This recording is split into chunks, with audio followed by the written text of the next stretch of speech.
dipaksa menikah dengan guru pensiunan yang kaya demi lunasi utang ibu, sampai kejadian mengejutkan ini terjadi padaku. Namaku Rini. Aku berusia 24 tahun, dan hidupku terasa seperti sebuah jalan buntu yang tak bisa kuhindari. Setiap hari, aku bekerja sebagai pustakawan di perpustakaan desa kecil tempat aku tinggal. Kehidupanku sederhana, tenang, bahkan nyaris membosankan. Tapi, itulah yang selalu kuinginkan, kesederhanaan, tanpa tekanan dunia luar. Sayangnya, beberapa minggu terakhir, kesunyian itu mulai retak. Ibuku, Bu Tuti, adalah orang yang paling dekat denganku setelah ayah meninggal 10 tahun lalu. Dia wanita baik hati, tapi satu-satunya kelemahannya adalah kebiasaan buruknya. Belanja tanpa kendali. Awalnya hanya pakaian, kosmetik, atau barang-barang rumah tangga yang katanya penting. Namun, seiring waktu, hasratnya untuk membeli barang mewah semakin menjadi-jadi. Akhirnya, dia mengambil pinjaman dari rentenir lokal demi memenuhi gaya hidupnya yang tak sesuai dengan kondisi keuangan keluarga. Aku tahu soal utang-utangnya, tapi aku selalu menutup mata karena merasa tak ada yang bisa kulakukan. Sampai kemarin malam, ketika segalanya berubah drastis. Rini, kamu harus mendengar ini, kata ibuku dengan suara gemetar saat kami duduk di meja makan. Matahari sudah tenggelam, dan cahaya lampu neon di dapur membuat wajahnya tampak lebih tua dari biasanya. Tangannya bergetar memegang secangkir teh hangat. Sementara aku hanya diam, menunggu. Apalagi, Bu? Tanyaku datar. Meski dalam hati aku sudah merasakan firasat buruk. Segala sesuatu tentang sikap ibu malam itu terasa tidak biasa. Utangku sudah sangat besar, Nak, katanya pelan, hampir berbisik. Aku mencoba melunasinya sedikit-sedikit, tapi bunga mereka begitu tinggi. Sekarang jumlahnya 5 kali lipat dari uang yang kupinjam. Aku merasa napasku tertahan. 5 kali lipat, bagaimana mungkin? Aku tahu ibu boros, tapi aku tak pernah membayangkan situasinya separah ini. Jantungku berdegup keras, dan aku rasanya ingin berteriak. Namun, aku tahu, aku tak punya hak untuk marah. Aku bukan anak kecil lagi. Ini adalah tanggung jawabku juga sebagai putrinya. Berapa totalnya? Tanyaku akhirnya. Suaraku terdengar serak. 250 juta. Jawabnya cepat, seolah ingin segera menyingkirkan kata-kata itu dari lidahnya.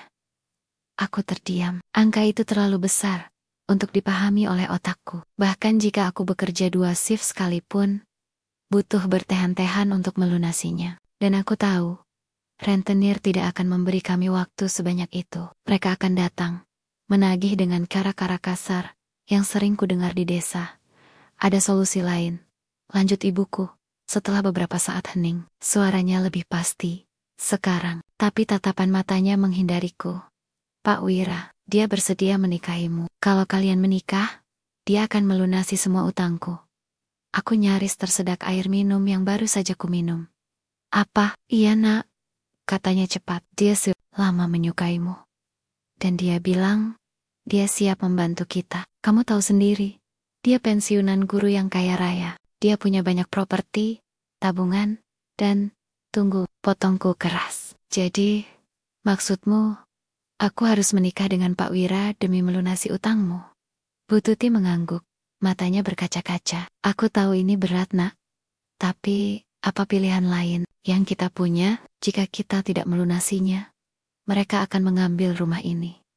Kita akan kehilangan segalanya. Aku meremas pinggiran meja makan, mencoba menahan emosi yang mendidih dalam dadaku. Pikiranku kacau. Tentu saja aku tahu siapa Pak Wira.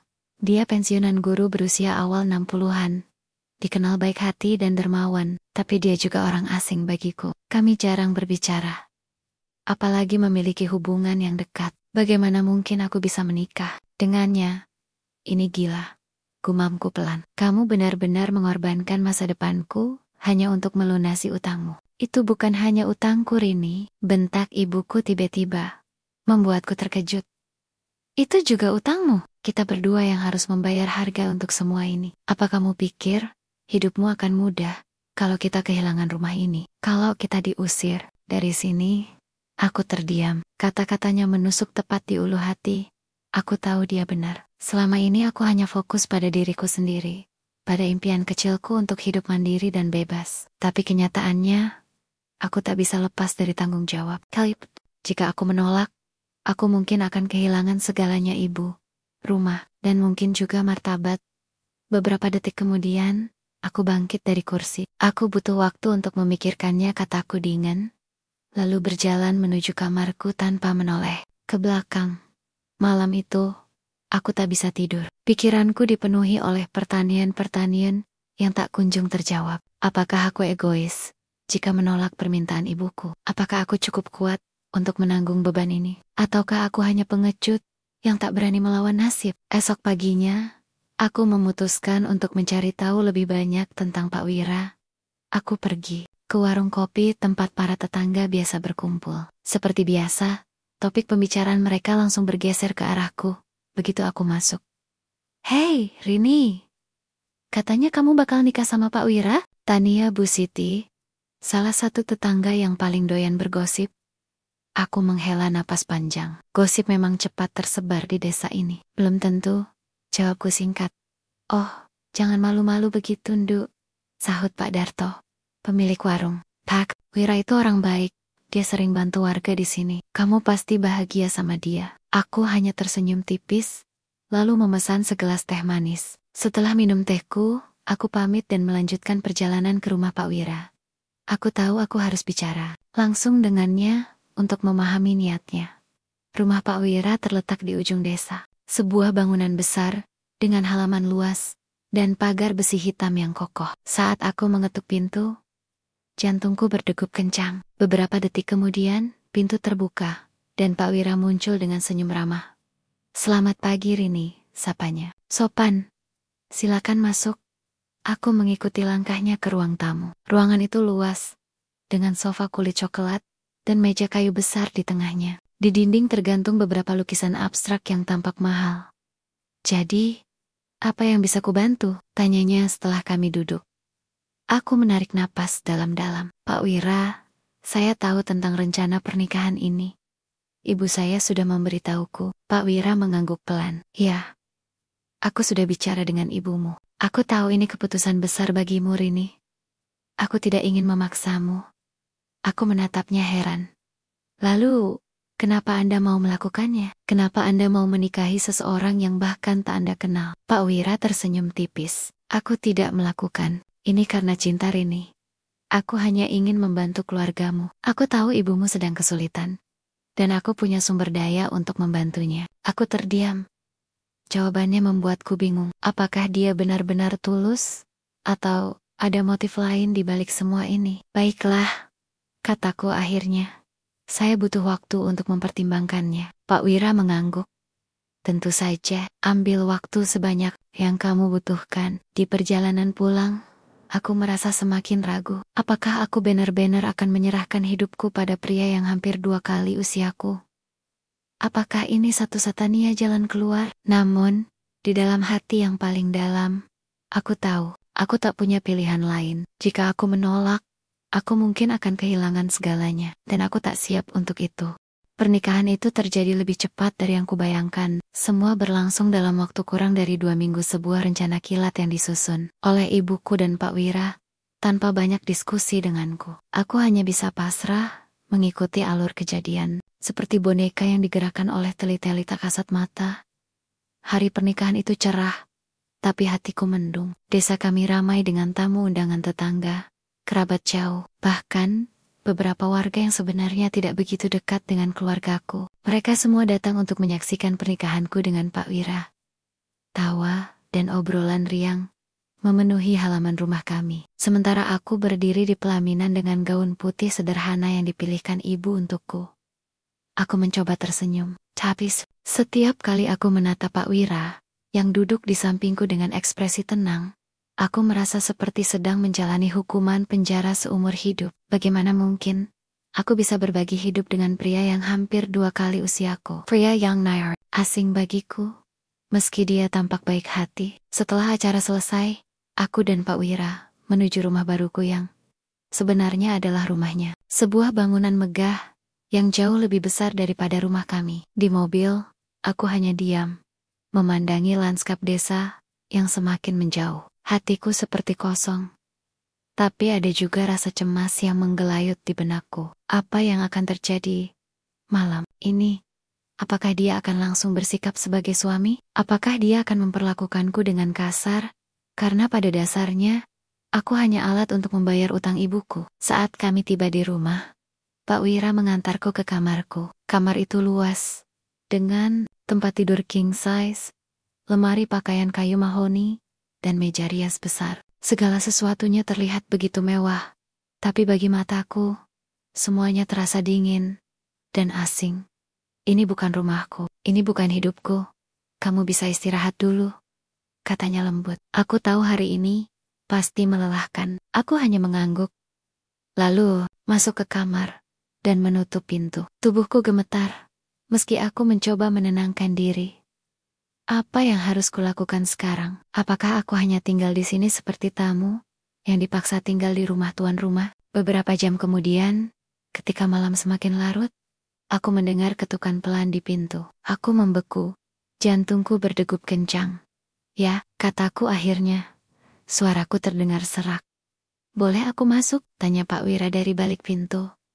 Aku ragu sejenak, tapi akhirnya berkata, silakan. Pintu terbuka, dan Pak Wira masuk dengan langkah hati-hati. Dia mengenakan piyama sederhana, tampak lebih santai dibandingkan saat acara pernikahan tadi siang. Matanya menatapku dengan lembut, membuatku merasa sedikit lebih tenang.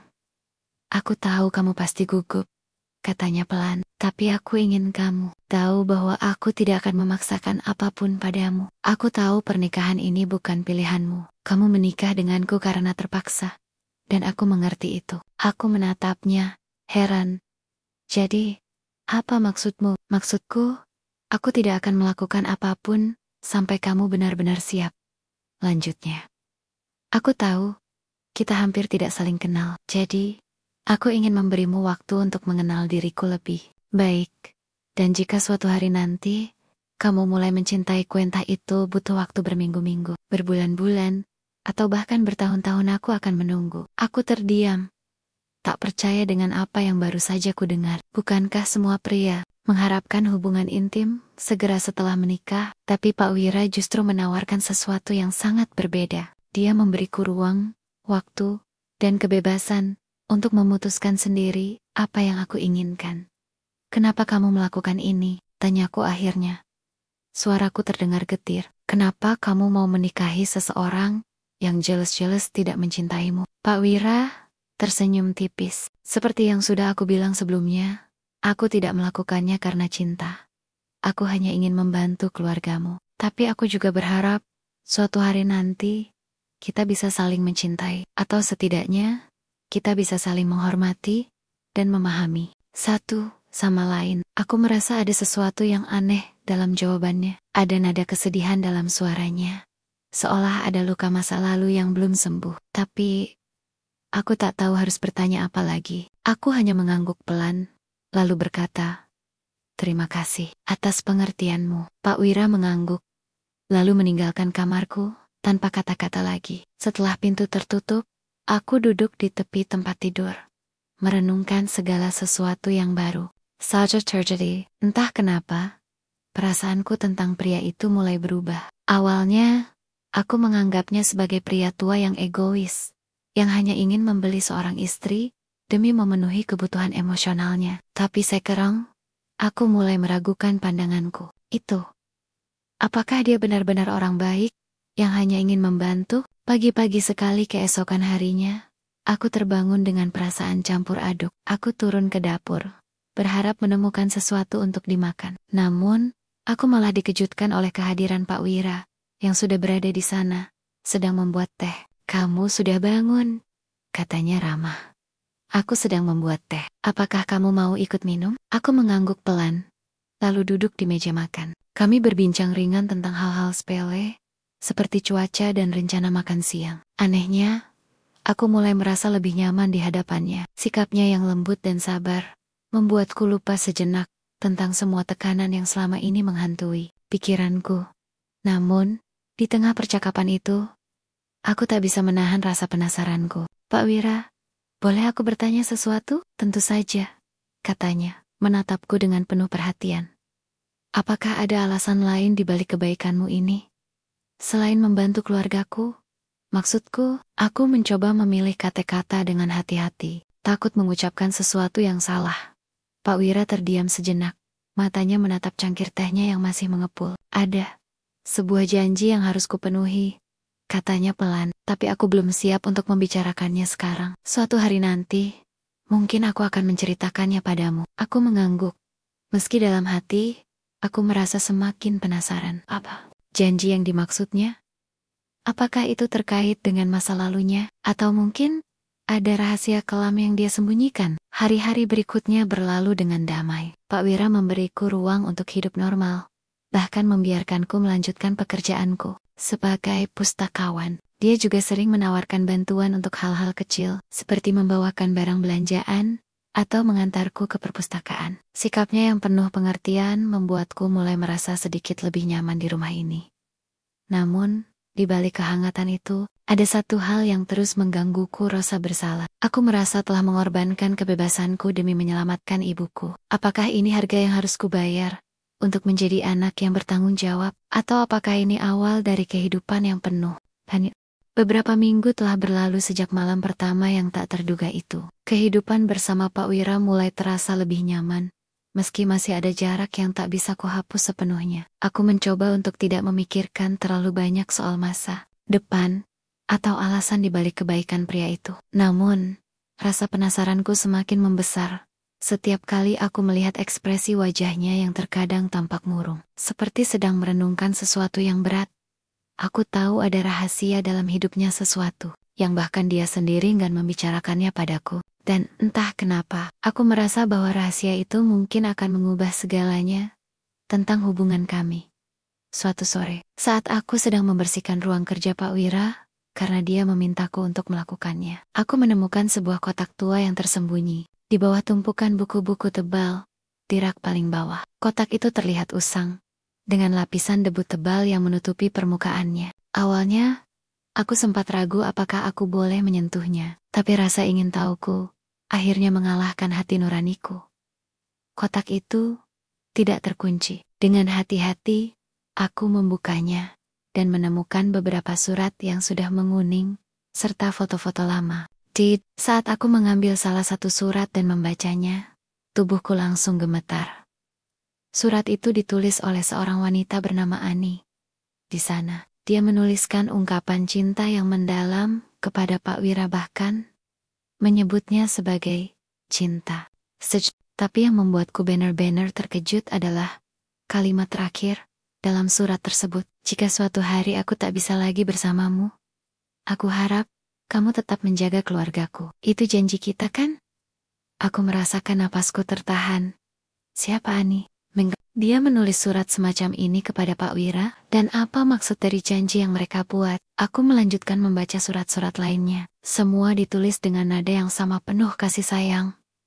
Namun juga ada kesedihan yang terselip di antara baris-barisnya. Beberapa surat menyebutkan tentang rencana pernikahan mereka yang gagal karena sebuah insiden tragis. Aku tak bisa membayangkan betapa hancurnya Pak Wira setelah kehilangan Ani.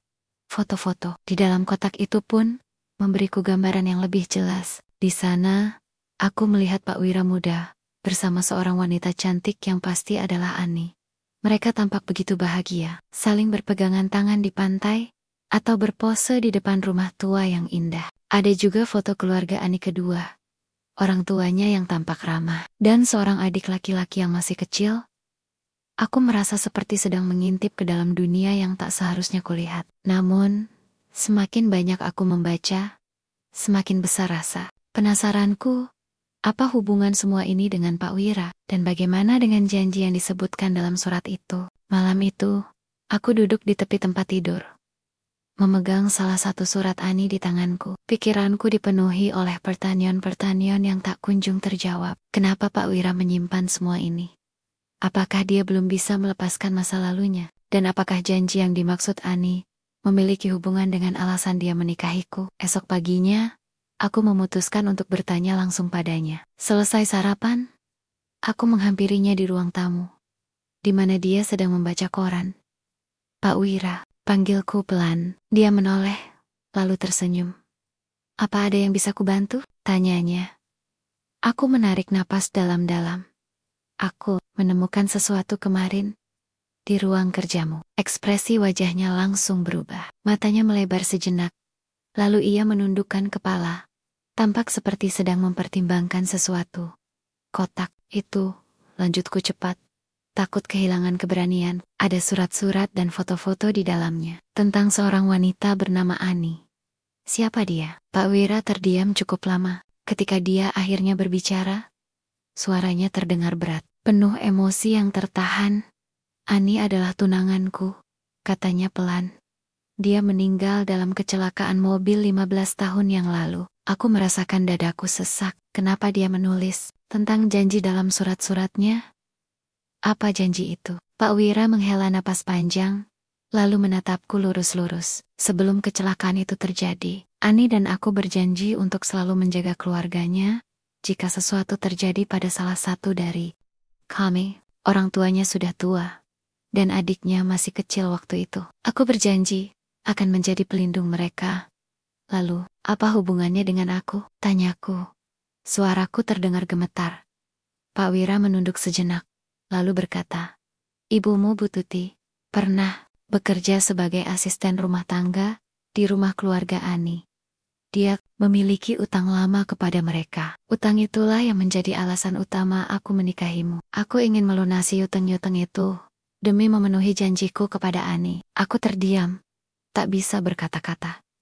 Jadi, inilah alasannya. Pernikahan ini bukan hanya tentang membantu ibuku, tapi juga tentang janji lama yang harus dipenuhi. Aku merasa seperti boneka dalam permainan yang sudah direncanakan sejak awal. Kenapa kamu tidak memberitahuku tentang ini dari awal? Tanyaku akhirnya. Suaraku terdengar getir. Karena aku takut kamu akan menolak. Jawabnya jujur. Aku tahu ini sulit bagimu. Kamu menikah denganku bukan karena cinta, tapi karena terpaksa. Aku hanya tidak ingin menambah bebanmu dengan cerita masa laluku yang penuh luka. Aku menunduk, merenungkan kata-katanya. Hatiku dipenuhi oleh konflik batin. Di satu sisi, aku merasa marah karena dia menyembunyikan hal ini dariku. Di sisi lain, aku juga merasa kasihan padanya. Betapa beratnya hidupnya, kehilangan cinta sejatinya, dan terus-menerus membawa beban masa lalu. Hari-hari berikutnya, aku mencoba mencari informasi lebih banyak tentang keluarga Ani. Aku mulai menyelidiki secara diam-diam, bertanya kepada tetangga-tetangga tua di desa yang mungkin mengenal mereka. Akhirnya, aku menemukan seseorang yang bersedia bercerita. Keluarga Ani? Ya, aku ingat mereka, kata Bu Sarmi, salah satu tetangga senior. Orang tua mereka sangat baik, tapi setelah Ani meninggal, mereka jadi jarang keluar rumah. Adiknya, Ali, juga sudah dewasa sekarang. Katanya, dia pindah ke kota besar untuk bekerja. Aku menggigit bibirku, mencoba menyusun potongan-potongan informasi ini. Jadi, keluarga Ani masih ada. Lalu, apa hubungan mereka dengan ibuku? Dan bagaimana utang itu bisa terjadi? Aku memutuskan untuk pulang ke rumah ibuku, untuk mendapatkan jawaban langsung darinya. Saat aku tiba, ibuku sedang duduk di kursi goyang. Di halaman belakang, melihatku, dia langsung tersenyum lebar. Rini, sudah lama kamu tidak pulang, katanya riang. Bu, aku butuh bicara serius, kataku. Nada suaraku tegas. Ibuku langsung menyadari bahwa ada sesuatu yang salah. Ada apa, Nak? Aku tahu tentang keluarga Ani, kataku langsung. Dan aku tahu kamu pernah bekerja di rumah mereka. Apa yang sebenarnya terjadi? Apa utang yang kamu miliki? Wajah ibuku langsung berubah pucat. Dia menunduk, tampak seperti sedang mencari kata-kata yang tepat. Aku meminjam uang dari keluarga Ani dulu, katanya pelan. Waktu itu, aku butuh modal untuk membuka usaha kecil-kecilan, tapi usahaku gagal. Dan aku tak bisa melunasi utang itu. Aku malu. Jadi aku kabur dari masalah itu. Aku merasa seperti disambar petir. Jadi, selama ini ibuku menyembunyikan utang lama yang ternyata terkait dengan keluarga Ani. Dan Pak Wira menikahiku untuk memenuhi janjinya kepada Ani, sekaligus membantu ibuku. Kenapa kamu tidak memberitahuku soal ini dari awal? Tanyaku. Suaraku bergetar. Karena aku malu, Nak, katanya. Air mata mulai mengalir di pipinya. Aku takut kamu akan membenciku. Aku meremas pinggiran kursi, mencoba menahan emosiku. Hatiku dipenuhi oleh campuran kemarahan, kecewa, dan juga aku tahu ibuku bukan orang jahat. Tapi keputusan-keputusannya telah menyeretku ke dalam situasi yang tak terbayangkan. Setelah mengetahui kebenaran tentang keluarga Ani dan utang ibuku, aku merasa seperti sedang berdiri di tepi jurang. Dunia yang selama ini kuharapkan bisa menjadi lebih sederhana, setelah pernikahanku dengan Pak Wira ternyata justru semakin rumit. Aku tahu bahwa tidak ada yang sepenuhnya salah dalam semua ini, Pak. Wira hanya ingin memenuhi janjinya kepada Ani. Sementara ibuku hanya mencoba bertahan hidup dengan caranya sendiri. Namun, di tengah semua itu, aku merasa seperti korban dari keputusan-keputusan orang lain. Aku mulai mempertanyakan segalanya. Apakah Pak Wira benar-benar tulus menikahiku karena dia ingin membantu keluargaku? Atau apakah semua ini hanya bagian dari rencananya untuk melunasi utang lama sekaligus melindungi nama baik keluarga Ani? Dan yang paling penting, apa posisiku dalam semua ini? Apakah aku hanya alat untuk mewujudkan niat-niat mereka? Malam itu, aku duduk di tepi tempat tidur, memegang surat-surat Ani yang sudah kuning termakan waktu. Setiap kata dalam surat-surat itu terasa seperti sebuah potongan puzzle yang tak bisa kususun dengan sempurna. Aku mencoba memahami apa yang sebenarnya dirasakan Pak Wira selama ini. Apakah dia masih mencintai Ani meski dia sudah tiada? Apakah pernikahannya denganku hanyalah cara untuk mengubur luka lamanya? Tapi ada satu hal yang terus mengganggu pikiranku. Jika pernikahan ini hanya soal utang dan janji masa lalu, kenapa dia memberiku ruang dan pengertian sejak awal? Kenapa dia begitu sabar padaku?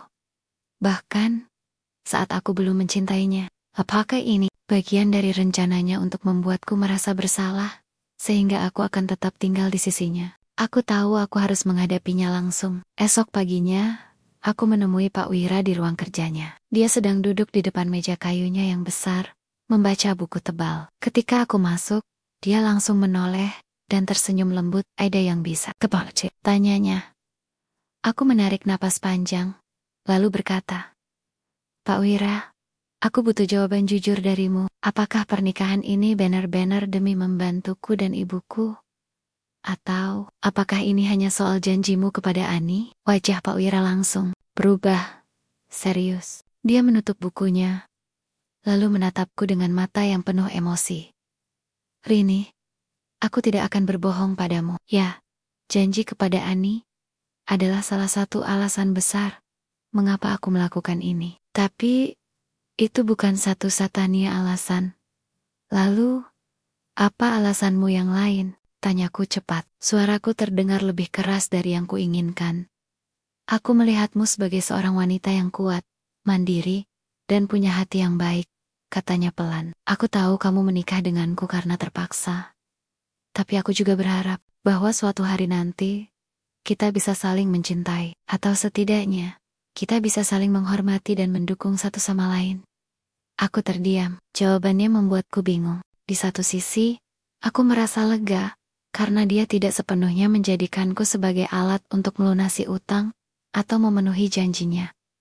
Di sisi lain, aku merasa dilema. Bagaimana mungkin aku bisa mencintai seseorang yang awalnya hanya kulihat sebagai pria tua yang egois? Kenapa kamu tidak memberitahuku semua ini dari awal? Tanyaku akhirnya. Suaraku terdengar getir. Kenapa kamu menyembunyikan fakta tentang Ani dan keluarganya? Karena aku takut kamu akan menolak, katanya jujur. Aku tahu hubungan kita sudah cukup sulit bagimu. Aku tidak ingin menambah bebanmu dengan cerita masa laluku yang penuh luka. Aku menunduk, mencoba mencerna kata-katanya. Harakudip oleh konflik batin. Di satu sisi, aku marah karena dia menyembunyikan hal-hal penting dariku. Di sisi lain, aku juga merasa kasihan padanya. Betapa beratnya hidupnya, kehilangan cinta sejatinya, dan terus-menerus membawa beban masa lalu.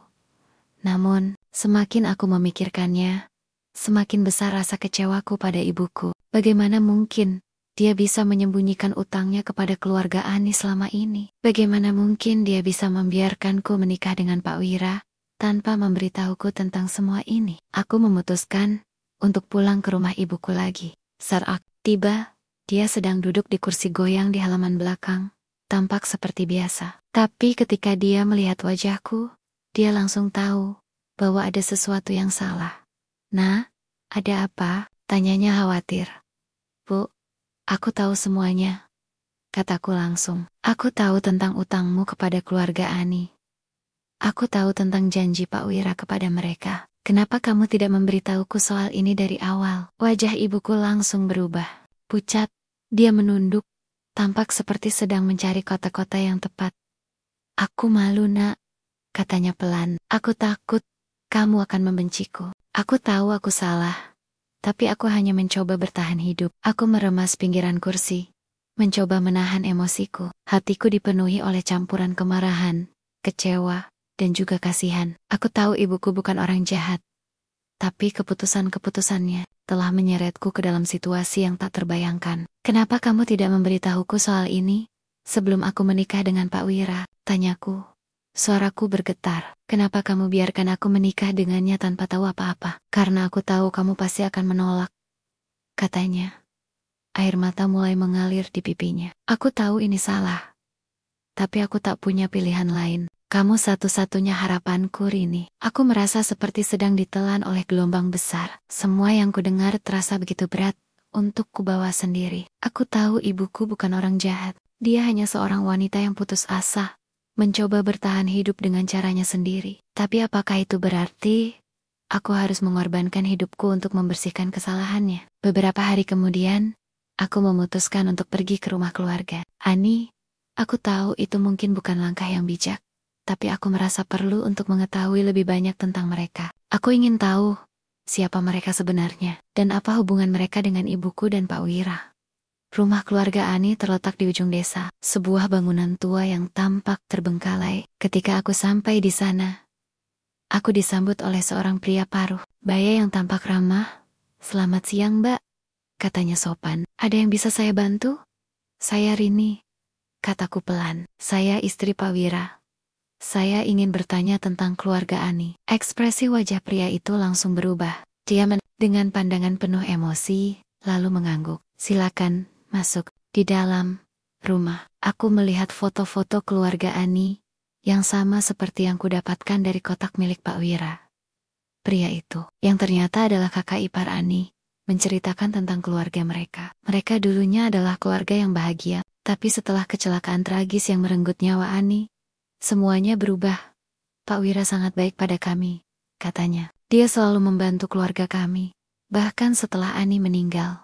Dia benar-benar pria yang luar biasa." Aku merasakan dadaku sesak. Jadi, Pak Wira benar-benar tulus dalam membantu keluarga Ani. Tapi apakah itu berarti aku hanya menjadi bagian dari rencananya untuk melunasi utang masa lalu?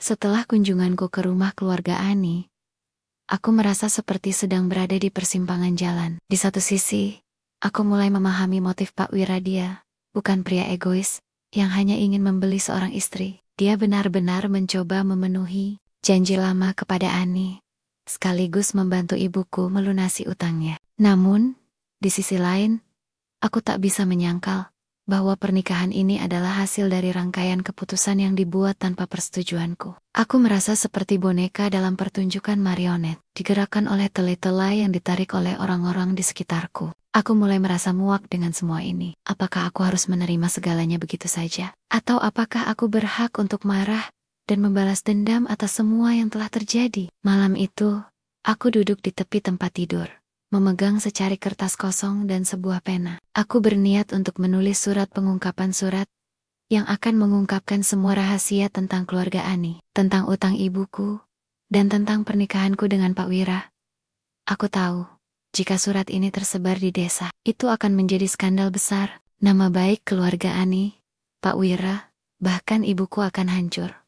Tapi apakah itu salah? Bukankah mereka semua telah menggunakan diriku sebagai alat untuk membersihkan kesalahan mereka? Bukankah aku berhak untuk mengungkapkan kebenaran? Aku mulai menulis. Kepada seluruh warga desa, aku, Rini, ingin mengungkapkan sesuatu yang selama ini disembunyikan dari kalian semua. Namun, saat kata-kata itu mulai terbentuk di atas kertas, tanganku bergetar. Pikiranku dipenuhi oleh konflik batin. Jika aku benar-benar mengirimkan surat ini, Apa yang akan terjadi? Apakah itu akan membawa keadilan bagi diriku? Ataukah itu hanya akan menyakiti lebih banyak orang? Aku menaruh pena dan menutup mata, mencoba menenangkan pikiranku. Tiba-tiba, aku teringat pada kata-kata Pak Wira. Aku tidak melakukan ini karena cinta. Aku hanya ingin membantu keluargamu. Bagaimana mungkin aku bisa membenci seseorang yang hanya mencoba berbuat baik, meski caranya mungkin salah. Tapi tanggungan ibu, bagaimana dengan semua utang yang dia sembunyikan dariku? Apakah aku benar-benar bisa memaafkannya? Esok paginya, aku memutuskan untuk meninggalkan rumah Pak Wira. Aku membereskan barang-barangku ke dalam tas kecil dan pergi ke rumah ibuku tanpa memberitahunya terlebih dahulu. Saat aku sampai, ibuku tampak kaget melihat kedatanganku. "Rini, ada apa nak?" tanyanya khawatir. "Aku pulang," kataku singkat. "Aku butuh waktu untuk berpikir." Ibuku langsung menyadari bahwa ada sesuatu yang salah. "Ada apa nak? Apa yang terjadi?" Aku menatapnya dengan tatapan tajam. "Kenapa kamu biarkan aku menikah dengan Pak Wira tanpa memberitahuku tentang semua ini? Kenapa kamu biarkan aku hidup dalam ketidaktahuan?" Wajah ibuku langsung berubah pucat. Dia menundukkan kepala, tampak seperti sedang mencari kote-kote yang tepat. Aku tahu aku salah, nak," katanya pelan. "Aku hanya mencoba bertahan hidup. Aku tahu aku egois. Tapi aku tak punya pilihan lain." Aku meremas pinggiran kursi, mencoba menahan emosiku. Hatiku dipenuhi oleh kemarahan, kecewa, dan juga kasihan. Aku tahu ibuku bukan orang jahat, tapi keputusan-keputusannya telah menyeretku ke dalam situasi yang tak terbayangkan. "Apakah kamu pernah memikirkan perasaanku?" tanyaku. Suaraku bergetar. "Apakah kamu pernah memikirkan bagaimana rasanya bagiku untuk menikah dengan seseorang yang tak kucintai, hanya demi membersihkan kesalahanmu?" Air mata mengalir di pipi ibuku. "Aku tahu aku salah, nah. Aku hanya ingin melindungi kita berdua." Aku merasa napasku tertahan. Kata-katanya menusuk tepat di ulu hati. Aku tahu dia benar. Selama ini aku hanya fokus pada diriku sendiri, pada rasa sakit yang kurasakan. Tapi kenyataannya, ibuku juga merasakan hal yang sama, rasa takut, putus asa, dan kebingungan tentang apa yang harus dilakukan. Beberapa hari kemudian, aku masih tinggal di rumah ibuku. Aku belum memberitahu Pak Wira tentang keputusanku untuk meninggalkannya. Aku tahu aku harus bicara dengannya. Tapi aku belum siap. Pikiranku masih dipenuhi oleh konflik batin. Aku harus membalas dendam, atau apakah aku harus memberikan pengampunan? Suatu sore, seseorang mengetuk pintu rumah ibuku. Ketika aku membuka pintu, aku terkejut melihat Pak Wira berdiri di sana. Ekspresi wajahnya tampak cemas.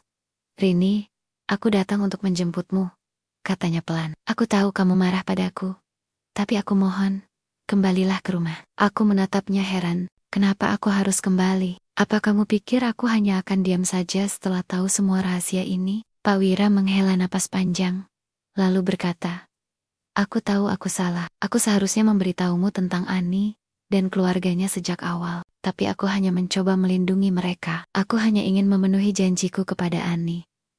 "Lalu, apa soal aku?" tanyaku cepat. "Apakah aku hanya alat untuk mewujudkan niat-niatmu?" Pak Wira menunduk, tampak seperti sedang mencari kote kata yang tepat. "Awalnya, mungkin iya, tapi seiring waktu, aku mulai jatuh cinta padamu, Rini. Kamu bukan alat bagiku. Kamu adalah wanita yang kuat, mandiri, dan punya hati yang baik. Aku berharap suatu hari nanti, kamu bisa mencintaiku juga." Aku terdiam. Kata-katanya membuatku bingung. Di satu sisi, aku merasa lega, karena dia akhirnya mengakui perasaannya. Di sisi lain, aku masih ragu. Bagaimana mungkin aku bisa mencintai seseorang yang awalnya kulihat sebagai pria tua yang egois? "Kenapa baru mengatakannya sekarang?" tanyaku. Suaraku terdengar getir. "Karena aku takut," jawabnya jujur. "Aku takut kamu akan menolakku. Aku takut kamu akan membenciku." Aku merasakan dadaku sesak. Jadi, selama ini dia juga merasakan ketakutan yang sama denganku. Kita berdua sama-sama takut untuk terluka. Setelah percakapan panjang dengan Pak Wira di depan rumah ibuku, aku merasa seperti berada di ambang keputusan besar. Kata-katanya bahwa dia mulai jatuh cinta padaku membuatku bingung, sekaligus tersentuh. Aku tak pernah membayangkan bahwa pria yang awalnya kusebut egois dan hanya ingin membeli istri, ternyata memiliki perasaan yang begitu mendalam terhadapku. Namun, meski ada rasa lega dan haru setelah mendengar pengakuannya, aku belum bisa sepenuhnya menerima semuanya begitu saja. Ada luka-luka yang masih harus disembuhkan, baik dari diriku sendiri, maupun dari orang-orang di sekitarku. Aku tahu aku butuh waktu untuk benar-benar memahami apa yang terjadi, dan bagaimana cara melanjutkan hidup ini. Malam itu, aku duduk di halaman belakang rumah ibuku, menatap langit yang dipenuhi bintang. Udara malam terasa dingin, tapi pikiranku lebih tenang dibandingkan beberapa hari terakhir. Aku mencoba merenungkan semua yang telah terjadi: pernikahan yang dipaksakan, rahasia keluarga Ani, utang ibuku, dan janji-janji yang saling bertumpuk. Satu sama lain, aku menyadari bahwa pernikahanku dengan Pak Wira bukan hanya tentang ibuku atau janjinya kepada Ani.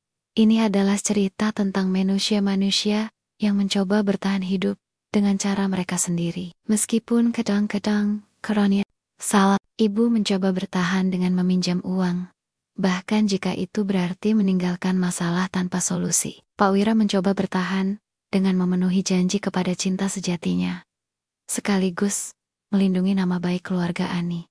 Dan aku mencoba bertahan dengan menahan amarah, kekecewaan, dan rasa sakit yang tak bisa ku mengerti.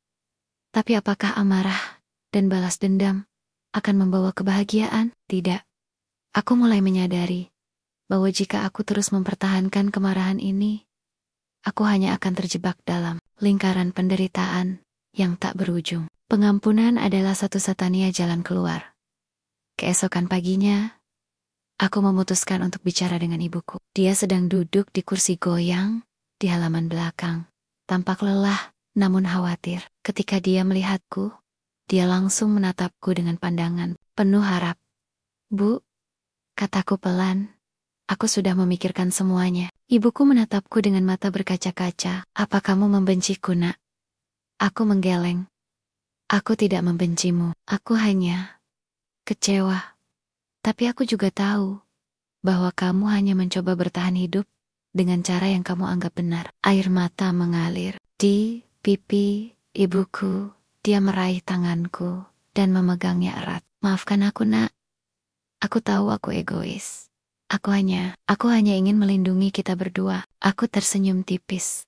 "Aku tahu, Bu, dan aku memaafkanmu." Ibuku menangis dalam diam, mencengkeram tanganku seolah tak ingin melepaskannya. Aku merasakan beban besar yang selama ini menekan dadaku, mulai terangkat sedikit demi sedikit. "Maafkan." Ibuku tidak mudah, tapi aku tahu inilah langkah pertama menuju damai. Beberapa jam kemudian, aku kembali ke rumah Pak Wira. Dia sedang duduk di ruang tamu, membaca koran sambil menyesap teh hangat. Ketika aku masuk, dia langsung menoleh dan tersenyum lembut. "Kamu kembali," katanya. Nada suaranya penuh harapan. Aku mengangguk pelan, lalu duduk di sampingnya. "Ya, aku kembali, tapi ada sesuatu yang harus kita bicarakan." Pak Wira menatapku dengan serius. Aku mendengarkan. Aku menarik napas panjang, lalu berkata, "Aku tahu kamu melakukan ini karena ingin membantu ibuku dan memenuhi janjimu kepada Ani. Aku juga tahu bahwa perasaanmu padaku mungkin tulus, tapi aku butuh waktu untuk benar-benar memahami semua ini. Jadi, aku minta satu hal darimu." "Apa itu?" tanyanya pelan. "Berikan aku waktu untuk belajar mencintaimu," kataku tegas. "Jangan memaksaku untuk langsung merasakan cinta yang sama seperti yang kamu rasakan padaku. Biarkan aku memahami semuanya dengan cara dan waktuku sendiri." Pak Wira tersenyum tipis. Matanya berkaca-kaca. "Aku akan menunggu, Rini, selama yang kamu butuhkan." Aku mengangguk, lalu meraih tangannya. Untuk pertama kalinya, aku merasakan kehangatan dalam hubungan kami. Bukan karena tekanan atau kewajiban, tapi karena pilihan untuk saling memahami dan menerima. Beberapa minggu kemudian, aku memutuskan untuk berkunjung ke makam Ani bersama Pak Wira. Kami berdiri di depan nisan putih yang sederhana, tertulis nama Ani dengan huruf-huruf yang sudah mulai pudar. Angin sepoi-sepoi berhembus, membuat suasana terasa hening namun penuh kedamaian. "Ani," kata Pak Wira pelan. Suaranya terdengar bergetar. Aku berjanji untuk menjaga keluargamu, dan aku juga berjanji untuk menjaga Rini. Aku harap kamu bisa memaafkanku. Aku merasakan dadaku sesak. Meski aku tak pernah bertemu dengan Ani, aku merasa seperti sedang berbicara dengan sosok yang sangat penting dalam hidup Pak Wira. Aku ikut berdoa dalam hati, memohon agar Ani bisa mendapatkan kedamaian di alam sana. Saat kami meninggalkan makam, aku merasa ada sesuatu yang berubah dalam diriku. Aku tak lagi melihat Pak Wira sebagai pria tua yang egois, atau sekadar alat untuk membersihkan utang masa lalu. Aku mulai melihatnya sebagai seorang manusia yang penuh luka, namun tetap berusaha untuk bertahan hidup dengan cara yang terbaik. Seiring waktu, aku mulai menemukan tempat baru dalam hidupku. Dengan dukungan Pak Wira, aku memutuskan untuk membuka usaha kecil-kecilan di desa, sebuah toko kelontong yang juga menjual barang-barang kerajinan tangan. Tujuanku sederhana, membantu keluarga-keluarga yang terjerat utang, seperti yang pernah dialami ibuku. Aku ingin memberikan mereka harapan bahwa ada jalan keluar dari kesulitan finansial tanpa harus mengorbankan harga diri. Pak Wira sangat mendukung ide itu. Dia bahkan memberikan modal awal untuk memulai usaha tersebut. Meski awalnya aku ragu untuk menerima bantuannya, aku akhirnya menyadari bahwa pemberian itu bukan tentang utang piutang, tapi tentang kebersamaan. Setahun kemudian, aku mulai merasakan cinta yang tumbuh perlahan-lahan terhadap Pak Wira. Bukan cinta yang mendadak atau gegabah, tapi cinta yang tumbuh dari saling memahami dan menerima. Kami masih sering berbeda pendapat, tapi kali ini kami belajar untuk mendengarkan satu sama lain tanpa menyalahkan. Suatu malam, saat kami duduk di tepi kolam ikan di halaman belakang rumah, Pak Wira berkata, "Rini, aku senang kamu kembali. Kamu membuat hidupku lebih berarti." Aku tersenyum, lalu meraih tangannya. "Aku juga senang bisa kembali. Kamu membuatku belajar untuk memaafkan dan mencintai dengan cara yang lebih bijak."